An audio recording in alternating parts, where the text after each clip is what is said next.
আসসালামু আলাইকুম, আশা করি সবাই ভালো আছেন। এটা হলো ড্রাগন, অর্থাৎ এটা একটা সার্কেল অর্থাৎ গোল থাকে, তো সেটার ভিতরে আসলে ড্রাগনটা ঘুরে। এটা মেশিনের মাধ্যমে, মোটরের মাধ্যমে চালানো হয়, এটা হাতে চালানো হয় না। তো দুপুরবেলা দেখলাম যে ড্রাগন চলতেছে, সেটা আপনার সাথে শেয়ার করলাম। এটার বিনোদন আর মেলায় এই সমস্ত বিনোদন না হলে জমে না। আর বিনোদনের পাশাপাশি দেখছেন স্পিকার আছে, যে বক্সে গান চলে, ডিজে অন্যান্য গান টান চালে, যাতে আপনার মানুষজন একটু আকৃষ্ট হয়। এবং এই ড্রাগন বা নাগরদোলা বা এই সমস্ত বিনোদন না থাকলে মেলা আসলে ভালো জমে না। বিশেষ করে নৌকাটা খুব বাংলাদেশে দেখছি যে জনপ্রিয়।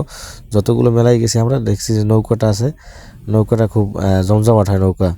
নৌকায় উঠে মানুষজন খুব মজা পায়। অন্যান্য আপনার বিনোদনের থেকে নৌকাটাই খুব ভালো জমজমাট হয়।